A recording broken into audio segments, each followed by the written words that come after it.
కానీ వెలిగొండకు నీరు తీసుకురాలేము. రాజంపేట సబ్ జైల్లో నటుడు పోసాని కృష్ణమురళి ఛాతీ నొప్పి అంటూ నాటకం ఆడారని రైల్వే కోడూరు సీఐ వెంకటేశ్వర్లు చెప్పారు. ఆయన అడిగిన అన్ని వైద్య పరీక్షలు నిర్వహించినట్లు తెలిపారు. ఆయనకు ఎలాంటి సమస్యలు లేవని వైద్యులు ధృవీకరించినట్లు స్పష్టం చేశారు. తిరిగి ఆయన్ను రాజంపేట సబ్ జైలుకు తరలిస్తామని పేర్కొన్నారు. మొన్న నైట్ మేము అరెస్ట్ చేసి రాజంపేట సబ్ జైలుకు పంపించడం జరిగింది.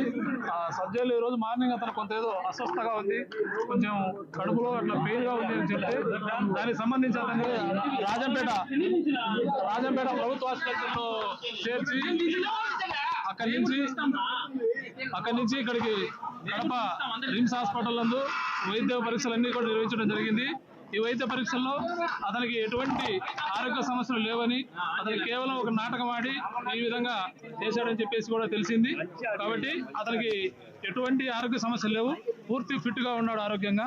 కాబట్టి అతనికి ఎటువంటి సమస్యలు లేవు. బట్ అది మేము చెప్పలేము కానీ బట్ అతనికైతే ఎటువంటి ఆరోగ్య సమస్యలు లేవు. అతనికి సంబంధించి హార్ట్ కు రక్త పరీక్షలు, ఈసీజీ, స్టమక్ అన్ని పరీక్షలు కూడా చేయడం జరిగింది. అన్ని వైద్య పరీక్షలు జరిగించారు. ఎటువంటి సమస్యలు లేవు. అతను ఒక నాటకం ఆడి ఈ విధంగా ఆరోగ్యం బాగలేదని చెప్పేసి చెప్పడం జరిగింది.